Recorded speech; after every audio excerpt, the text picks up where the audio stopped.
Boa noite, pessoal. Boa Então, noite. é um prazer estar aqui com vocês, falando sobre um tema tão importante, um convite da doutora Marjorie, da Sociedade Paranaense de Pediatria, para nós discutirmos um pouquinho, apresentar algumas formas de ver diferente os exantemas virais. Exantemas virais são uma das coisas mais frequentes dentro da pediatria, infelizmente, tá? E uma das que menos tem diagnósticos claros sobre como você deve conduzir. Grande maioria a gente sabe que são doenças benignas, de evolução só febril, mas sem gravidade importante para a criança, né? Uma coisa bem tranquila. Mas, em geral, o que é o problema maior é saber qual que é a doença. E quando começa a vir aquelas crianças com febre, associada a um rash, né? Uma apresentação meio diferente, muitas vezes um rash mais estranho ainda, em que a criança está ali dando risada, não está nem aí para a situação, ou às vezes um rash mais importante, mais eritematoso, com até prurido, né? Em geral, o que acontece é, hoje em dia, pegar uma maquininha, celular, e manda lá um WhatsApp para algum colega que mexe um pouquinho mais com dermatologia, né? O grande problema é que quando vocês fazem isso, vocês mandam as mensagens pedindo o que você acha que é difícil, porque a imagem, coisa. Então, a primeira coisa que eu vou comentar bem sério com vocês no final, né, assim, de importante, é que não existe diagnóstico de exantema viral pelo exantema. Então, é todo um conjunto de uma ópera, tá? Então, quando vocês mandam para a gente, né, para mim, para qualquer colega que é dermatopediatra ou dermatologista, essa foto com exantema é uma pecinha de um quebra-cabeça enorme que vocês têm que trabalhar para construir um diagnóstico de certeza, tá? E o que mais vocês têm que entender que existe nessas pecinhas para montar esse quebra-cabeça? Primeiro vai ser a foto, a gente vai ter que juntar com a idade, características vacinais da criança, o que ela já tomou, o que ela não tomou, pródromos, que são sintomas antes do surgimento do exantema, a evolução desse exantema, onde que ele começa, aonde que ele termina, sintomas que aparecem junto com o exantema são importantes para dar o diagnóstico, e principalmente o estado geral da criança. Tá? O estado geral é essencial para você conseguir definir qual é o quadro que você está na frente. Tá? Então, dos exantemas que nós temos, né, a gente vai trabalhar sempre em todos eles os pródromos, estado geral da criança, sintomas associados ao exantema e o surgimento e a evolução do exantema. Tá? Então, esses são os 4 pontos principais que a gente vai abordar sobre cada um dos exantemas que a gente vai falar. Quais exantemas são os mais importantes? Então, a gente começa pelo principal, que mais preocupa, na verdade, que é o sarampo, que tem mortalidade. Então, o sarampo é uma doença que, para nós, desapareceu, mas está voltando, né? Cobertura vacinal muito baixa, casos em países vizinhos e mesmo na Europa, Estados Unidos. Isso faz com que a doença volte para o país e tenha um novo ciclo de permanência aqui. A rubéola, que é, na verdade, uma forma de sarampo, né? Então, você até o nome é o sarampo alemão, mas é um outro vírus, só que a aparência é igual ao sarampo. Então, existem algumas diferenças na apresentação da criança, mas a aparência do exantema é a mesma coisa. O eritema infeccioso, que é outro exantema viral importante da gente reconhecer, tem algumas características também. Um que é bem famoso, que é o exantema súbito, e vou falar também sobre dengue e outros quadros que estão surgindo nos últimos meses aí, que preocupam um pouco, mas não tanto quanto o próprio sarampo. Então, falando do principal, aquele que é importante para a gente, né? Sarampo é o exantema viral mais importante na atualidade. Por quê? Ele tem uma mortalidade associada ao quadro da doença. E a primeira característica que a gente tem que olhar na criança com suspeita de um exantema é o estado geral. Do sarampo sempre está alterado, sempre a criança não está bem. Então, assim, é a primeira dica que eu digo para vocês. Viu uma criança, exantema viral, febre, e a criança aparece no pronto-socorro com uma aparência ruim, aparência de doente, é o primeiro exantema que eu vou pensar. Sarampo. Claro que em picos febris a criança tende a estar mais rebaixada, né, mais prostrada, mas o sarampo é interessante que a criança, mesmo sem febre, ela persiste em prostração. Quais são os pródromos característicos do sarampo? Então, isso aqui surge antes de aparecer o exantema. Então, a criança vai ter uma cara muito diferente, tá? Ela vai estar apresentando febre, essa não é alta no começo, ela costuma começar em níveis mais baixos e progressivamente subir nos 3 primeiros dias. Existe o surgimento de um aspecto de gripe, né? Um aspecto viral, bem típico, mas com alguns componentes lembrando contaminações, digamos, bacterianas, às vezes a conjuntivite não purulenta pode ficar um pouco purulenta pelo excesso de lágrimas, mas não é aquela característica de edema de pálpebra que a gente vê na conjuntivite bacteriana. A tosse, bem presente, e coriza e rinorreia. Então, toda criança com o exantema em um estado geral prostrado, associado a uma face muito típica, que é a face do sarampo, que é essa face com secreção nasal, coriza, olhos vermelhos, né, olho rebaixado, isso é sugestivo de sarampo. E como que é esse exantema? Como é que ele surge, então? O sarampo tem um outro sinal que ajuda muito no diagnóstico. Tá? Por volta do 3º dia de febre, em que a febre está ascendente, está subindo de valores ainda, vão surgir umas manchinhas na região da bochecha interna, né, na jugal. Então, essas são as famosas manchas de Koplik, que são patognomônicas do sarampo. Então, notem que é uma região esbranquiçada com um halo eritematoso. Tá? E quando que eu vou pesquisar isso? Né? Você pode pesquisar em todo paciente que chega no pronto-socorro com febre, mas em geral... Oi?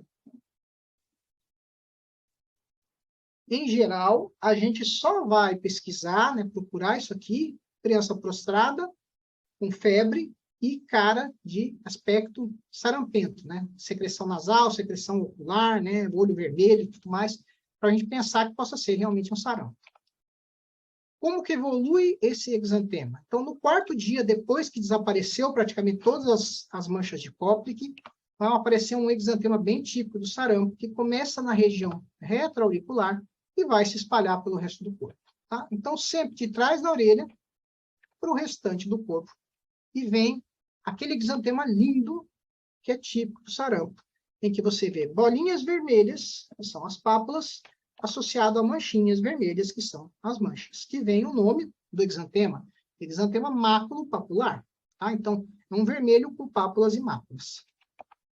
O que vai surgir junto com o exantema? Então, lembrem, a febre, a coriza, o mal-estar, tudo começa antes do exantema. A hora que surge o exantema, vem junto outros sintomas. E aí a gente tem que acrescentar para pensar no diagnóstico diferencial. Então, tem todo aquele quadro bem florido, uma cara bem típica, cansada, e junto surgem as manchas de Koplik e aparece o exantema. Então, existe um quadro todo anexo ao surgimento do sarampo. Tá? Então, o sarampo é o mais típico nesse sentido. É uma doença progressiva, febre ascendente. Quando surge o exantema, a febre começa a cair.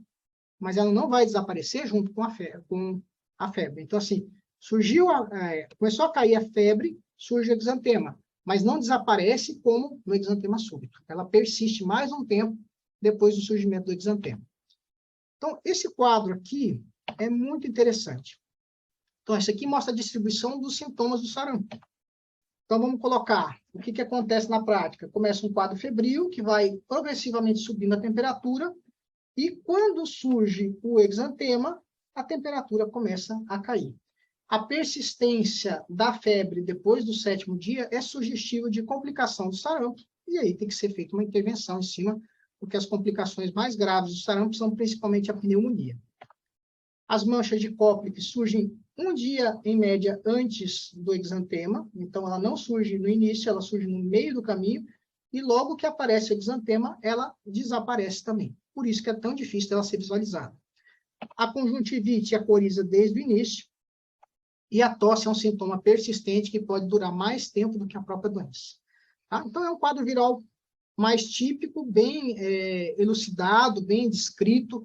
A gente já teve muito caso no mundo, muitos óbitos relacionados ao sarampo, e é uma doença que, infelizmente, está voltando para nós aí com toda a força. E a rubéola? Qual que é a diferença principal da rubéola? É só se olhar para a criança. Tá? O estado geral dela é excelente. Na grande maioria dos casos, a criança não sente absolutamente nada de importante.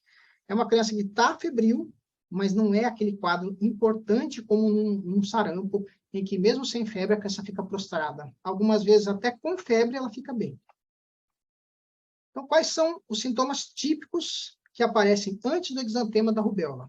Primeiro, é um linfonodo retroauricular, tá? Então, isso é muito típico da rubéola, o surgimento desse linfonodos na região posterior da orelha, e isso serve como um alerta para a gente pensar que possa evoluir com o exantema na sequência. Um mal-estar leve e algumas vezes a febre pode até já surgir. Então, pródromos da rubéola são muito discretos, a criança está muito bem. E o surgimento e a evolução do exantema na rubéola é um pouco diferente do sarampo. No quarto dia, veja, não tem o terceiro dia com a manchinha de Koplik, você tem um surgimento de um exantema na face. A criança fica com o rostinho mais vermelho. Logo, algumas horas depois, vai para o pescoço, vai ficando vermelho o pescoço, e depois de algumas horas, praticamente 24 horas, ele vai se espalhar para o restante do corpo e vai começar a desaparecer na cabeça. Então, essa é a característica principal da rubéola, é o surgimento na região cefálica e depois a migração para outras regiões com algumas horas. Tá? Lembre, estado geral muito bem e esse tipo de evolução do exantema. E aí o exantema da rubéola, que pelas descrições da literatura são muito clássicas, que elas são do sarampo. Isso é muito subjetivo no final, muito difícil para quem tem pouca experiência com a doença em si, e a gente raramente vai conseguir ter muita experiência, já que a grande maioria das crianças hoje são vacinadas. Então, o que você vai enxergar? Você vai enxergar exatamente o mesmo exantema do sarampo. São pápulas e são máculas que vão estar distribuídas por todo o corpo, conforme aquele surgimento que a gente já falou. Sintomas associados ao exantema. Então, aqui existe uma grande diferença do sarampo. Então, a rubéola, ela costuma aparecer aqueles sintomas de congestão, de coriza e tudo mais, junto com o exantema, não antes dele. Então, surge uma febrezinha baixa, o linfonodo que já estava lá, o mal-estar que também já estava, aí, quando surge o exantema, começa uma coriza, pode até desenvolver um certo grau de conjuntivite também, que no sarampo já vem desde o início da doença. O mesmo quadro para a rubéola, então vocês notam assim, picos de febre não acontecem com frequência, em geral são 1 ou 2, até 4 picos de febre, e depois a temperatura já vai se normalizando. O exantema classicamente no quarto dia, coriza e conjuntivite surgindo logo após o exantema, e os dois sintomas que já vêm desde o início, que são os pródromos verdadeiros, que são os linfonodos, e são o mal-estar associado à doença.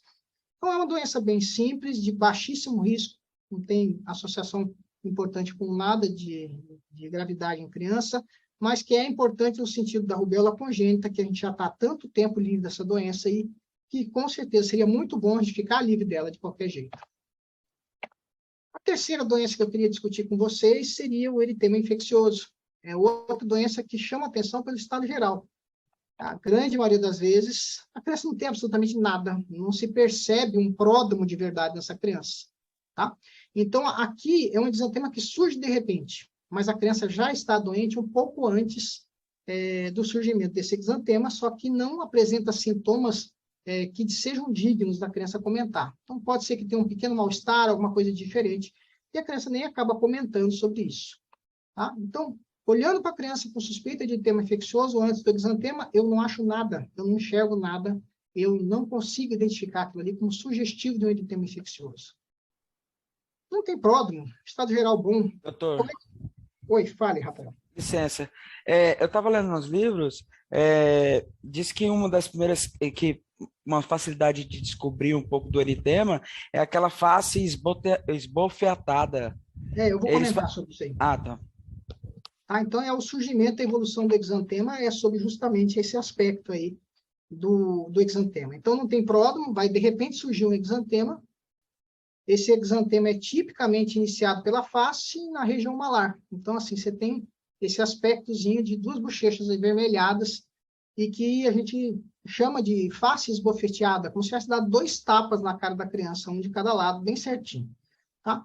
Então, esse aspecto aqui, a criança com excelente estado geral, sem uma febre importante, nada, e essa carinha com as bochechas vermelhas é muito sugestivo do eritema infeccioso. Como é que vai evoluir a partir da hora que surge essa face esbofeteada?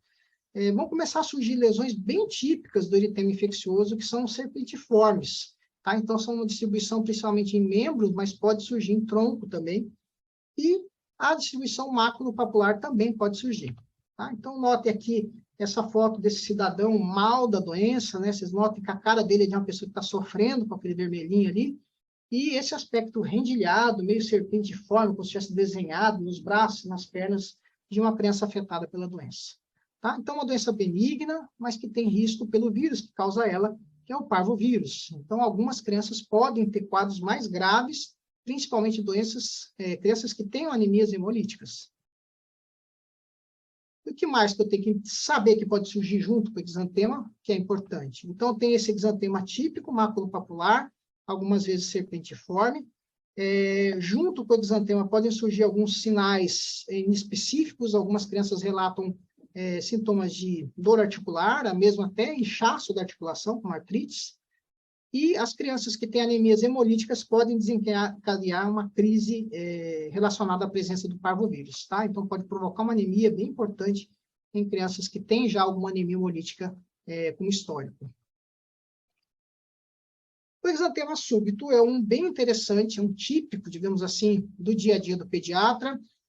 Sempre, a maioria dos casos, digamos assim, entre 6 meses e 12 meses de vida, é interessante que parece muito relacionado à queda dos anticorpos maternos, que acabam protegendo a criança nos primeiros meses, e surge uma apresentação muito clássica de uma doença, né? Então, o que acontece na prática do exantema súbito? A grande maioria das vezes, a criança está em um ótimo estado geral, só que ela tem um pródromo que preocupa muito, tá? E que leva essa mãe, muitas vezes, 3, 4, 5 vezes ao pronto-socorro, tá? E qual que é esse pródromo? Eu tenho uma criança que está fervendo, tá? Eu tenho uma criança que está fazendo muita febre, tá? Eu vejo a criança, ela está bem, mas ela está com febre alta, tá? Alguns relatos de irritabilidade, mas a febre por si só já pode provocar essa irritabilidade, né? Diminuição do apetite, são sintomas bem pouco característicos de alguma doença. Mas o que chama atenção é o quadro febril alto e persistente, muitas vezes chato até de ser combatido. Como você não acha nada, você classifica isso aí, grande parte das vezes, como uma febre sem sinais localizatórios. E febre sem sinal localizatório, você sai colhendo exame. A grande maioria dos pediatras ainda conduz dessa forma. Muitas vezes conduzido com hemogramas que podem dar uma certa leucocitose no começo, e muitas vezes iniciados antibióticos daí por conta disso. Ou urinas mal colhidas, né? Colhidas de saquinho coletor, e que se dá um diagnóstico de infecção urinária para uma criança que às vezes não está tomando muita água, que está certo grau de desidratação, concentração urinária alta, fazendo com que aumente a quantidade de leucócitos por ml também. Então, aqui vem os diagnósticos bem complicados, que muitas vezes a gente tem, porque quando se inicia o antibiótico, logo depois evolui com o exantema, e aí fica aquela dúvida se foi só o exantema súbito ou foi uma alergia ao uso do antibiótico. Muitas vezes é um drama, uma situação relacionada a um quadro benigno da infância. Tá? Então, como é que surge o exantema na criança? Quarto dia de doença, a criança para a febre. Tá? Entre o terceiro e o quinto dia, média de quarto dia, a criança para a febre. Logo depois que ela para de fazer a febre, a criança pinta inteira. Macular, raramente diferente, mais macular, mas a grande maioria é maculopapular também. Então, aqui o rache típico, né, que não tem nada de típico, na verdade é tudo igual. Então, você tem lesões papulares e tem regiões com lesões maculares eritematosas, tá? Então, essa história de rache típico de sarampo, do rubéola, eritema infeccioso, né, exantema súbito, esqueçam, isso não é tão fácil de você definir pelo exantema. A história é mais importante que isso. Sintomas associados ao exantema. Em geral, é olhar para a criança. Oi, Roberta. Como diferenciar os sintomas parecem muito com a dengue, né? Febre alta, alguns dias resistente, persistente, e depois aparecem o exantema. O exantema. É mais como pela idade mesmo, sabe, Roberta? Aí eu vou falar sobre a dengue na sequência, eu vou mostrar algumas diferenças que tem na apresentação do exantema da dengue. Perfeito, obrigada. Outra coisa que chama atenção daí, sempre é o bom estado geral da criança, tá? Mesmo em episódios febris, a criança costuma estar muito bem. mais o surgimento do exantema que vai aparecer nessa sequência daí. Então, aqui eu vou colocar uma fotinha de um paciente recente, né, a colega Camila, aí de Porto, e a filha dela fez o exantema súbito essa semana aí. Então, lesões bem papulares, bem discretas, região cervical, né, então, ela, né, fez umas lesões bem brandas e o quadro típico de febre arrastada, né, vários dias, deixando a pessoa preocupada, e, na sequência, fez as lesões típicas daí de exantema súbito, que é um exantema que surge e desaparece muito rápido daí, tá? Então, olha aqui a curva febril, que é diferente das outras doenças. Você tem picos muito altos, 1 a 3 dias, no 4º dia da doença surge o bendito do exantema, tá? A irritabilidade costuma desaparecer junto do que a febre, que seja provavelmente o causador dessa irritabilidade.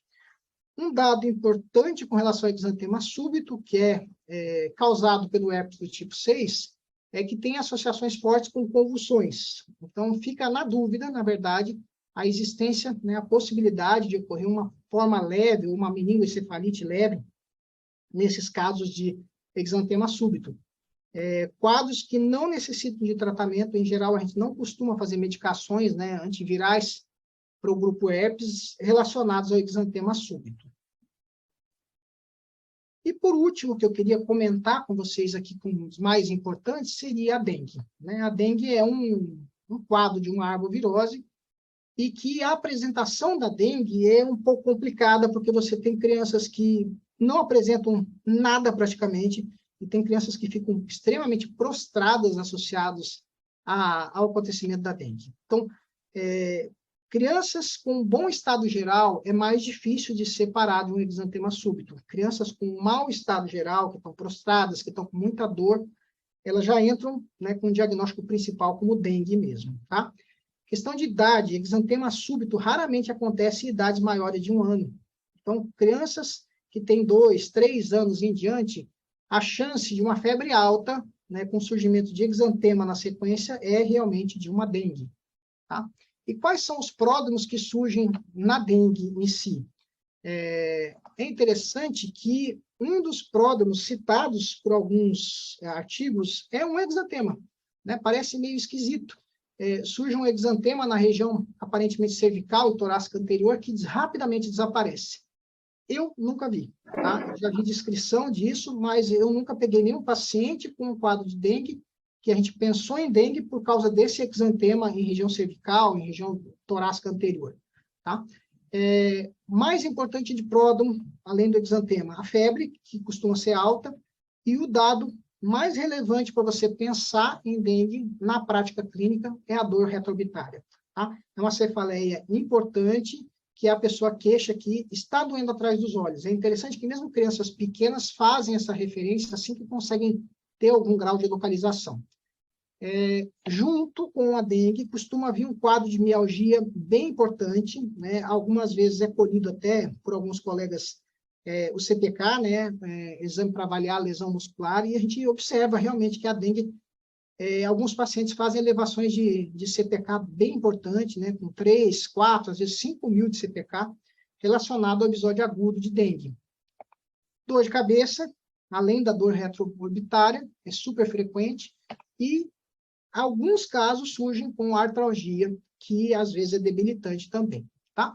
Então, pródromos são esses sintomas, lembrar sempre da dor retroorbitária, que é muito chamativa, e a mialgia, que é bem presente também. E como que é o surgimento desse exantema da dengue? Então, ele é um pouquinho diferente dos outros, né? Qual que é a diferença dele? No 4º dia, quando cai a febre, ele surge. Então, notem que é bem parecido com o exantema súbito. O que vai ajudar na diferenciação é principalmente a idade do paciente, tá?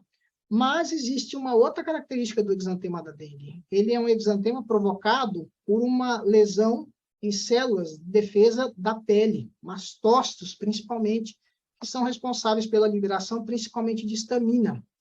Então, o que acontece? É um exantema vasodilatado. Então, quando você faz uma pressão sobre a pele da pessoa, ele costuma persistir essa área clara. Tá? Isso é um típico da dengue, você examinar a pessoa e observar esse tipo de situação. Mesmo pessoas de pele morena, você consegue fazer essa compressão e ver a diferença de tonalidade da pele com relação àquela que não foi pressionada. Tá? E isso é muito descrito na literatura e seja bem provável ocasionado pela lesão dos mastócitos pelo vírus. Outra característica da dengue são as petequias, que não surgem normalmente em nenhum dos outros exantemas. Então, quando você faz uma região de compressão de torniquete, vai surgir essas petequias, né, que é a prova do laço. E o outro aspecto do exantema, que também já está bem descrito na literatura, é o aspecto de ilhas brancas em um mar vermelho. Então, o que é isso? Né? Você vê que assim, a pele está avermelhada e tem alguns pontos esbranquiçados pela distribuição desse exantema. Nenhum outro exantema viral tem essa característica típica daí. Tá? Notem que na pele morena não é tão visível quanto a gente gostaria, mas fica um aspecto parecendo aquela cutis marmorata do bebezinho, né? Fica um aspecto meio rendilhado no final, assim, com pontinhos brancos e uma pele mais vermelha, realmente. Tá? Então, muito frequente, tá? Paciente, às vezes, a gente já suspeita do diagnóstico só pela foto que é encaminhada, tá? Então, faz um vermelho associado a pontos esbranquiçados, principalmente em membros inferiores, e isso deve levar a pensar no quadro de dengue. A grande maioria das publicações relacionadas à dengue fala que o surgimento do exantema é mais frequente em quadros benignos da dengue. Então, quadros graves, normalmente o exantema não está presente. Tá? Então, surgiu o exantema, tecnicamente é um bom sinal, é sinal que a pessoa está evoluindo de uma forma mais branda dentro do quadro da dengue. O que mais que é importante eu saber da dengue? Então, são sintomas associados com o exantema. Tá? Então, a febre costuma desaparecer.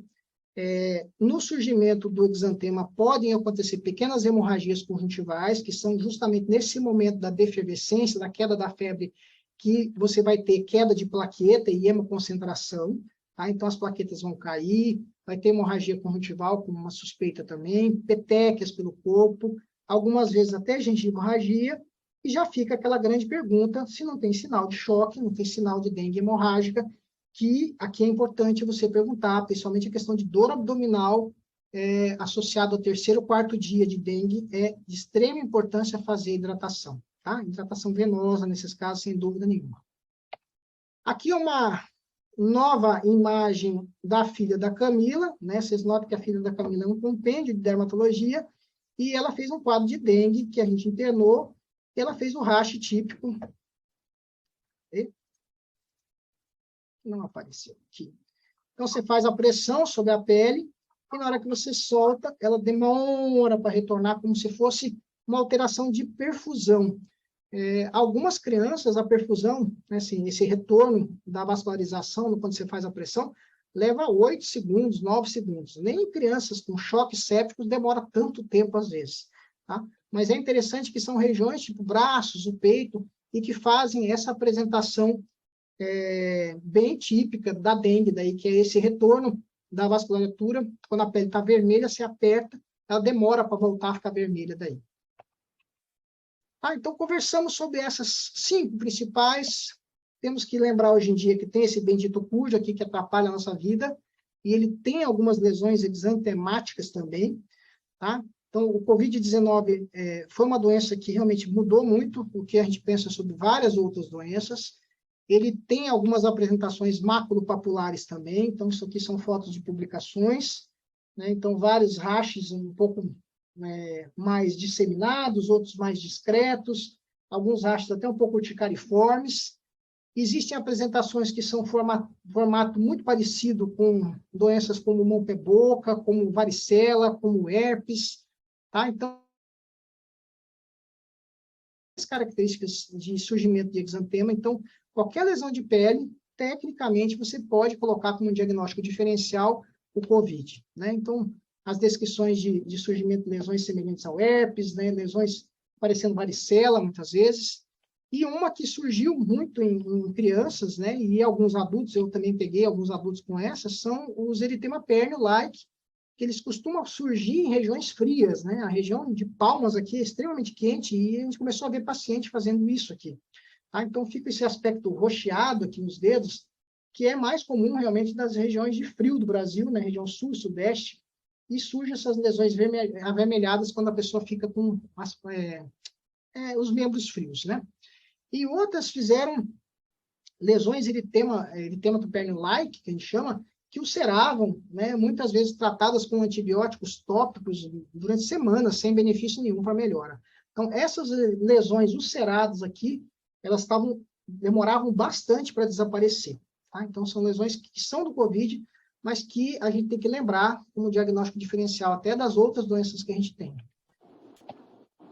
Um outro exantema que temos que falar, que é preocupante, é o chikungunya. A gente está tendo casos de novo aqui no estado nos últimos meses. E o chikungunya, quando dá apresentação no período de neonatal e lactente, ele pode fazer uma forma que a gente chama de bolhosa. É uma forma em que a criança faz, inicialmente, várias bolhas pelo corpo, e na evolução a pele faz uma necrose segmentar. Então, assim, são raras regiões em que a pele necrosa e vai se descolando pelo corpo todo. Tá? Então, isso aqui requer um cuidado maior da criança, ele se comporta como um grande queimado no final e precisa realmente ficar internado, ficar em observação pelo risco de infecção secundária e desidratação dessas crianças. Nossa amiga varicela, que tinha, no mínimo, desaparecido, né? Podia considerar dessa forma, eram raros casos de varicela, e nos últimos tempos a gente anda vendo alguns adolescentes aí tendo casos mais sérios de varicela até. Então, notem as características principais para a gente pensar em varicela, que são o pleomorfismo, que a gente fala, né? Então, você tem lesões aqui que estão ulceradas, né, que estão vesiculares, que estão, algumas estão pustulares, mais amareladinhas, outras estão com crostinha, já não nota essas daqui, assim, já tem mais pretinho, outras estão bem no comecinho, tem só o pontinho vermelho, começa algumas com líquido, tem tudo ao mesmo tempo. Tá? Então, você tem vesículas, você tem pústulas, você tem crostas. Essa é a característica principal da doença, esse pleomorfismo. E a distribuição da lesão, das lesões da varicela, é típica também. Ela vai começar na região central do corpo e vai se distribuindo para fora. Então, ela vai fugindo do centro do corpo. Tá? Então, aqui é importante a gente saber, porque ela é um diagnóstico diferencial de uma outra que está incomodando agora a gente, e estamos tecnicamente tranquilos com relação às crianças, mas com certeza nós vamos ter que tomar mais cuidado, né, que é a nossa amiga monkeypox. Né? Então, é um vírus que já existia há muito tempo, a gente tinha vários relatos na África já dele, alguns surtos no resto do mundo, mas por uma razão ainda não totalmente esclarecida, surgiu um epicentro na Espanha de disseminação e espalhou para o mundo inteiro a partir dali esse quadro tão importante de lesões de pele que, por enquanto, dão uma mortalidade muito baixa. Qual que é a nossa preocupação geral? O monkeypox costuma fazer mais encefalites em crianças menores de 5 anos. Por enquanto, a grande maioria dos pacientes realmente são adultos. Então, a chance, né, a mortalidade em adultos dessa doença é baixa realmente. Mas crianças pequenas, como é o caso que foi notificado hoje, crianças de 10 meses, crianças de 60 dias, elas têm um risco bem maior de apresentarem quadros de encefalite e até mesmo óbito relacionado ao monkeypox. E qual que é a característica principal do monkeypox? Diferente da varicela, as lesões do monkeypox é tudo igual. Então, primeiro surgem pápulas, depois surgem as vesículas, depois surgem as pústulas, depois as crostas. Tá? Essa é a evolução da doença segmentar. Então, ela não vai acontecer tudo ao mesmo tempo como na varicela. A outra característica dela depende da forma do contato com a doença. Tá? Em que sentido? A forma clássica, contato pessoa a pessoa sem relação sexual, sem proximidade sexual, os principais locais que tinham lesão eram principalmente a face e as extremidades, que eram os locais que você acabava encostando nas lesões que transmitiam. Como existem muitos casos relacionados à transmissão sexual, está tendo um maior número de lesões nas regiões de inoculação, períneo. Tá? Então, assim, muita genital com lesão e outras regiões, tipo periorais, né, relacionadas também a ato sexual, provavelmente. Tá? Então, lembre da monkeypox, porque a gente tem que se preocupar, porque é diferente, por exemplo, de uma varicela, que a gente já teve ou que tomou alguma vacina. Nós, como profissionais da saúde, temos risco de pegar a doença só de encostar nas lesões do monkeypox. Ela é transmissível pelo contato, principalmente. E existe a chance de transmissão até por via aérea, né, por gotícula e mesmo partículas virais. Só que essa forma de transmissão ainda está na dúvida, a gente não tem tanta certeza, né, sobre isso. É uma precaução no momento usar a N95, o óculos, né, o avental específico para examinar pacientes com suspeita de monkeypox. O grande problema é quem são as suspeitas de monkeypox. A criança chega, a mãe vem com ela e fala assim, olha, ele está com umas lesões de pele. E aí? Você já vai colocar luva, tudo mais, se paramentar? Então, qual que é a recomendação que a gente deixa, em geral, é tentar examinar as crianças com lesão de pele já com luva, para evitar qualquer problema, tá? Porque a chance de transmissão por gotícula é baixa, mas o atendimento é recomendado ainda pelo COVID para usar máscara, então a gente já evita essa forma de transmissão. E a transmissão por inoculação ocular, e mesmo inalatória, né, que tem que justificar a N95, é bem rara, no sentido que teria que permanecer próximo da pessoa durante algum tempo para fazer essa aquisição, tá? Então, usa máscara. Se tiver queixa de lesão de pele, que você tem alguma dúvida que possa ser monkeypox, você vai colocar luva para examinar essa criança, tá? Não tenha dúvida que isso aqui é um momento que a gente tem que tomar cuidado para não adquirir uma doença aí que o mais triste dela são as 3 semanas de surgimento de lesão e as cicatrizes que ela pode deixar, tá? Então, assim, não é uma doença de alta mortalidade, mas é uma doença que incomoda. 3 semanas isolados não é fácil. Nós ficamos 2 anos praticamente isolados aí, e a gente sabe que isso é extremamente incômodo.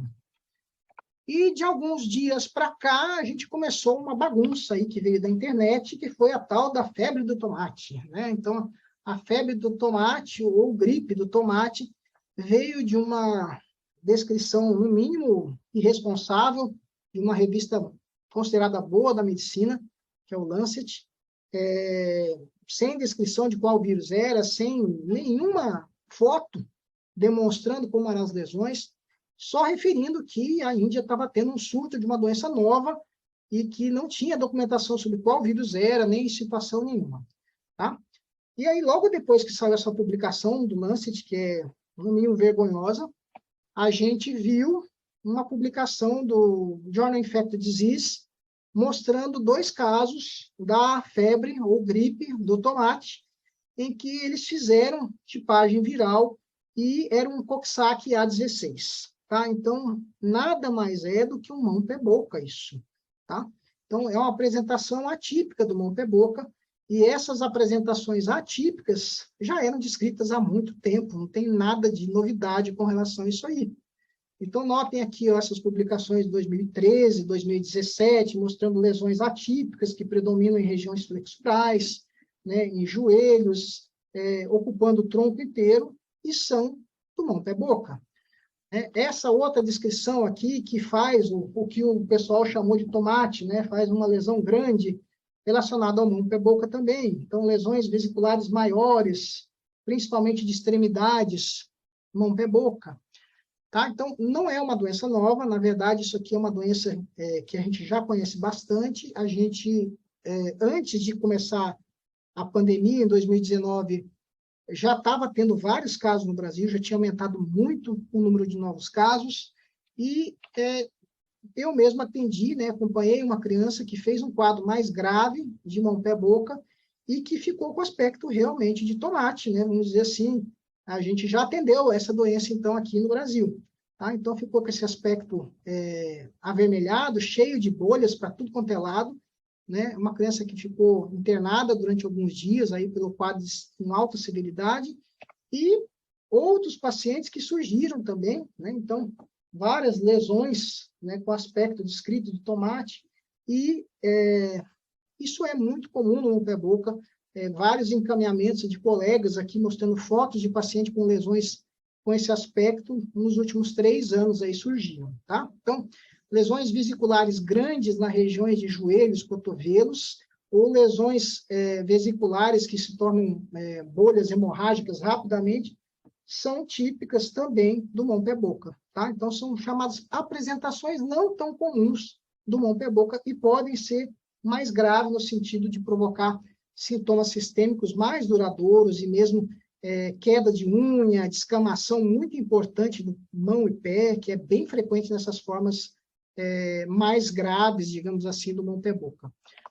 Na dúvida, né, mão, pé, boca é uma doença benigna, mas que precisa de acompanhamento. Então, tem um manualzinho da nossa sociedade aí sobre mão, pé, boca, que a gente lançou lá em 2019 ainda, e que foi bem documentado naquela época que a gente estava começando a epidemia de mão, pé, boca no Brasil, os cuidados que a gente tem que ter com a doença e com a evolução dela daí. Fala, Roberta. Existe período do mês ou do ano que tem mais surtos desse pé mão boca? Porque eu percebo que quando uma mãe relata que o filho teve, várias outras falam a mesma coisa, num certo período, assim, não espaçado durante o ano inteiro, mas em certos períodos há uma prevalência maior. Existe isso? Existe. Quase todos os vírus têm esse aspecto de sazonalidade. O Brasil muda um pouquinho esse aspecto, porque aqui as temperaturas não são tão claras quanto na Europa, tem a época do verão e do inverno, mas esses quadros virais costumam estar muito rápido, né? Que nem no caso da situação da chamada febre do tomate, aí, foi uma situação típica, você teve uma espalhada doença muito rápido e eles fizeram um alarde desnecessário com relação à doença que já estava descrita, tá? Então, toma cuidado com essas publicações fantasiosas da imprensa aí, que muitas vezes chamam atenção, mas isso que você percebeu é verdade, sim. Você tem vários quadros de disseminação, você tem épocas que tem mais varicela, épocas que você tem mais dengue, você tem épocas que tem mais mão, pé, boca. Isso é normal dos exantemas em geral. Doutor, Fala, Pedro. uma dúvida. Nesses casos mais agressivos, que fica avermelhado, parecendo a parte, igual o tomate que o senhor comentou, essas manchas, elas voltam a clarear ou ela não cura, não tem cura? Não, volta a clarear. Forma um exantema viral mesmo, fica avermelhado, com aspecto de sangramento. A pele descola, ela sai depois, né, ela vai se soltando e fica normal depois.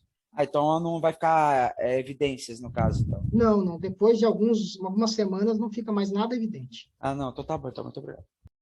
E só completando aqui, doutor, já que já está respondendo a pergunta, o senhor falou que a diferença do exantema, uma das para dengue, é a idade. Se o senhor falou sobre a idade, eu não consegui captar. O senhor pode me dizer o que é mais específico para a dengue, a idade, e para o exantema, por favor? Quadros de exantema súbito são mais típicos abaixo de 1 ano, quadros de dengue são mais típicos acima de 1 ano. Tá? Então, é um dos fatores. Perfeito. O aspecto, né, da idade é muito forte no exantema súbito. Quase todas as crianças que a gente vê, entre 6 meses e 1 ano, é a maioria. Tá? Então, esse período que é o mais típico de ocorrer a evolução de exantema súbito. Não sei se é exantema súbito, se é dengue, por causa da febre está alta, não sei o quê. Melhor conduta, né? Febre sem sinais localizatórios, colhe hemograma, colhe a urina, colhe o NS1, tá? Porque daí, na fase inicial de febre, não adianta colher sorologia para dengue, que você não vai comprovar absolutamente nada, tá? Lembrar que o NS1 ele é um ótimo teste positivo, mas é um péssimo teste negativo, ele não afasta a doença.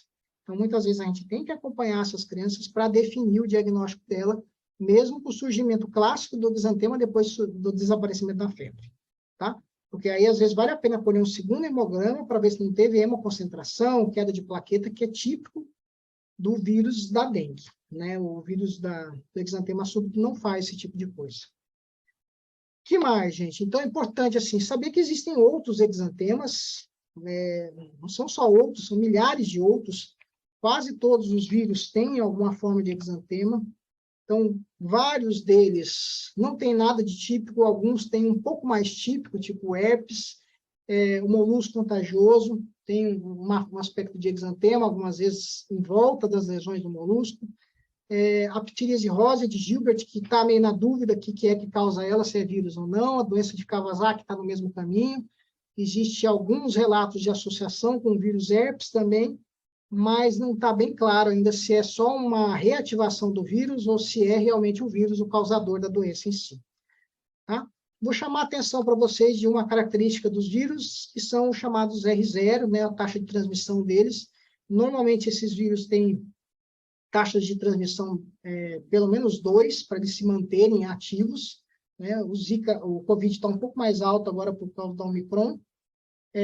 Dengue, que tem uma taxa de transporte grande, e sempre o sarampo, que é o nosso maior preocupante, digamos assim, porque uma pessoa que pega sarampo passa para 12 pessoas que não têm sarampo. Então, se uma pessoa pega e em volta dela tem 12 pessoas sem sarampo, tem uma grande chance dessas 12 pegarem aí a doença, tá? Lembrar que a vacina é o nosso maior armamento contra os exantemas virais, né? Todas as doenças que têm vacina devem ser realizadas, né? Então, essa quando você tem uma doença introduzida numa comunidade, como a gente aconteceu com o Covid, que ninguém tinha imunidade contra ela, você espalha a doença de um jeito assustador, pega praticamente todo mundo, e algumas pessoas que têm alguma diferença de imunidade inata já, elas conseguem ficar sem adquirir a doença, né? Já quando eu faço uma imunização parcial, algumas pessoas na comunidade são vacinadas, eu continuo tendo uma taxa de transmissão muito alta, então muitas pessoas doentes ainda, só que eu aumento a sobrevida justamente daqueles que fizeram a vacina em si. Agora, quando eu faço a vacina em massa para todo mundo, mesmo que eu introduza o vírus na comunidade, eu vou ter um baixo número de pessoas que vão adquirir a doença. Eu tenho um R0 muito pequeno, e isso faz com que a doença por si só desapareça com o tempo, tá? Estou deixando meu contato aqui, estou à disposição para tirar dúvidas de vocês daí. Ficou 150 pessoas na sala aí, foi um bom número de participantes. Muito bom ver o pessoal participando, né? E perguntas à vontade, gente, pode perguntar. Boa noite. Boa noite, Daniel. Professor, notei que a aula está gravada e assim, eu tenho interesse em assistir a aula de novo. Tá, a sociedade vai Vai... disponibilizar no YouTube. No YouTube. Beleza. E tá bom. Mas no Canvas não tem como colocar também, Não, não? não. Esse aí não vai ficar no Canvas, não. Vai ser no YouTube mesmo. Não, então tá bom. Era só isso. Ô, professor, Obrigado. professor, a questão por exemplo, você não falou da escalatina, que é, no caso, bacteriana, né? Uhum. A gente tem bacteriana. Ela também faz as mesmas coisas do que a viral? Não, a escarlatina costuma vir junto com uma amidalite. E a febre e a prostração são maiores. Eu estava vendo isso, só que eu estava vendo um caso, deixa eu ver um caso. Eu esqueci qual que era agora. Lembrei. Da varicela, que ela também forma umas placas igual da amidalite na garganta. Não, ela faz aftas na garganta, ela não faz a igual da amidalite. Ah, O ruim de você olhar uma garganta é que se você olhar com pressa, sem você perceber, você enxerga uma afta igual uma placa de pus. A afta é ah, diferente, ela é uma perfuração da mucosa, ela tem relevo, né, para dentro, ela faz uma erosão da mucosa. E a hum. placa de pus é o contrário, ela vai para fora. Então, é um aumento de volume em relação ao que está ali. Tá? É normal essa confusão. Na hipangina também você tem muito isso. O pessoal enxerga as placas brancas e já fala que é pus. Pois E é. muitas vezes na verdade, aftas com o leito da afta esbranquiçado. Tá? Então, é um pouco mais difícil, mas isso requer um pouquinho de treinamento, de prática mesmo, tá? Ok, muito obrigado, doutor. Ótima aula. Ok. Jeane, Boa noite, professor. Tudo jóia? tudo jóia. Professor, quando o senhor falou dos exantemas lá, citou todos, né? Nós conversamos sobre todos, e deu a entender que a maioria é como se seguisse o padrão do sarampo crânio-caudal. Mas eu estava lendo que o súbito, o exantema súbito, que é mais comum em lactente, tem essa questão também das encefalites aí, que é mais grave, né? Digamos assim. Mas eu li que ele começa de maneira no tronco, né? Centrífuga. Ele, na verdade, é muito difícil de definir onde é que começa. A maioria dos pacientes com exantema súbito, ele surge do nada tudo. Tá? Entendi. O senhor mostrou a foto da bebezinha na cervical aqui no colo, no Uhum. pescoço. Isso seria, então, o tronco e o centrífuga, teoricamente, né? Pra gente, assim, eu que nunca vi, né? Não... Porque a maioria, assim, é região de face, o sarampo é linha de cabelo, bochecha, região retroauricular. Então, assim, esses locais a gente consegue até mesmo que tentar, assim, guiar para qual que seja, né? Qual doença exantemática que seja. Mas, assim, essa questão do tronco e de ser centrífugo, eu só li no súbito, por isso que eu estou lhe perguntando. Não, mas, assim, esse aspecto de surgimento do exantema assim, o súbito realmente ele acontece mais nessa região do tronco, mas ele, em geral, é todo o corpo de uma vez só, tá? Tá, joia, prof. Obrigada, boa noite. Excelente aula, viu? Muito, muito boa. Obrigado. Obrigadão. Júlia, Professor, eu tenho uma dúvida com relação à Zika. O exantema da Zika é pruriginoso, né? exantema da zika, da dengue e do chikungunya costuma ter algum prurido, Entendi. tá? E Então, outra, é só você lembrar da fisiopatologia desses vírus, que é diferente dos outros exantemas virais. Eles são transmitidos por insetos, e esse inseto inocula o vírus aonde? Na pele. Esse vírus vai infectar, principalmente no início, as células que estão ali no local que ele é inoculado. Então, ele vai atingir realmente algumas células de defesa do corpo, né, leucócitos que estão ali na pele, queratinócitos, e ele vai desencadear uma reação local na pele. É diferente do sarampo, que você adquire o vírus, ele faz uma viremia e se espalha pelo corpo depois, tá?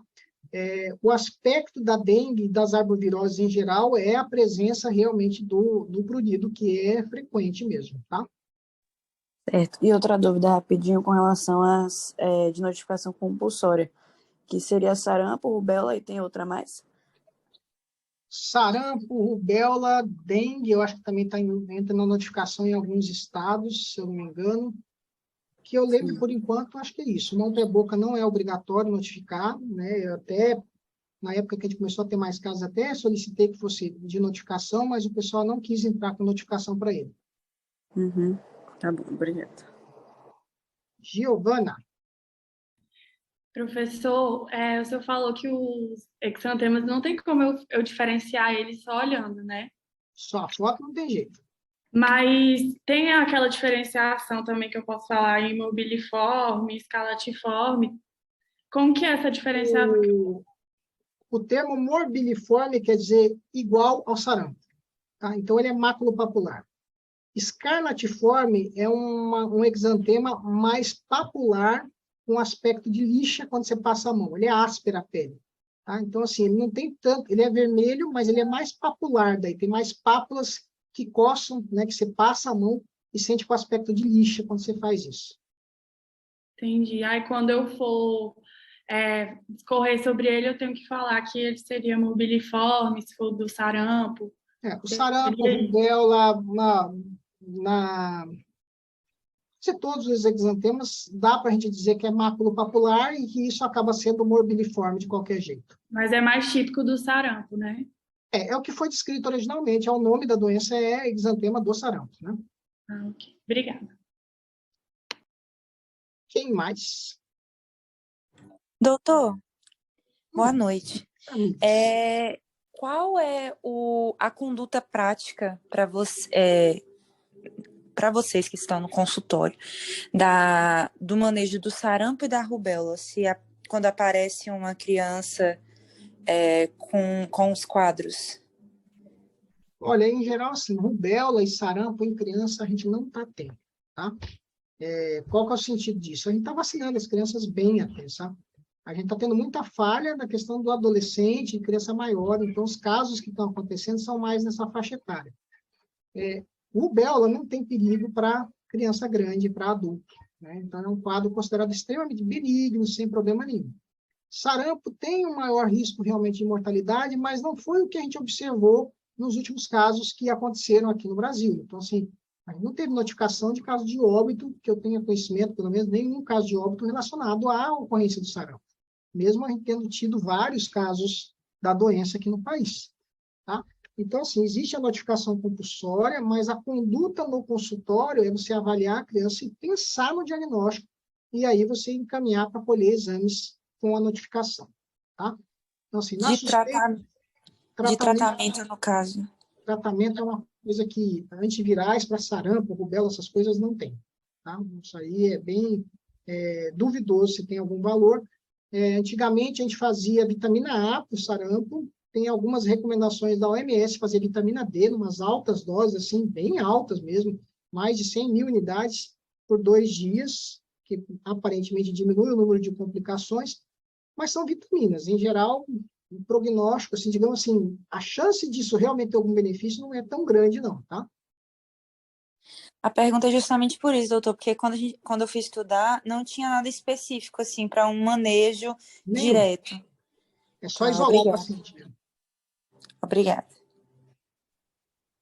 Perguntaram aqui no chat se a sífilis pode ser confundida com alguns dos exantemas mencionados. A sífilis é considerada a maior imitadora de todas, tá? Em lactente mesmo, a gente tem quadros bolhosos, né, de extremidades, né? Algumas vezes a gente tem a rinorreia, que pode ser semelhante à do sarampo também. Então, sífilis é um diagnóstico diferencial de todas. Não tem jeito de escapar disso, não. Período de transmissibilidade do macaco inicia com quantos dias? Normalmente, quadros de transmissão, praticamente todos começam 2 dias antes do pródromo. Tá? Covid, chikungunya, zika, essas coisas assim, está transmitindo. Não transmite de uma pessoa para outra, por exemplo, zika, mas o mosquito já adquire se picar a pessoa. Tá? Então, a grande maioria dos vírus, o período é 2 dias antes de começar até o pródromo. Tá? Tem um grande aqui.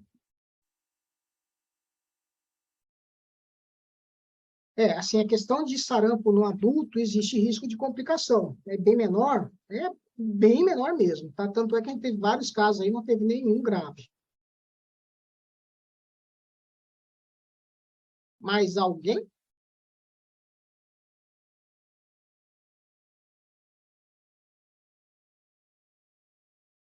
Então, eu queria agradecer a todo mundo, a Sociedade Paranaense de Pediatria, pela disponibilidade da gente fazer essa aula aí com todo mundo. Né? Ellen, e aí, tudo bem, Ellen? Tudo, foi ótimo, doutor. Tá ok, então.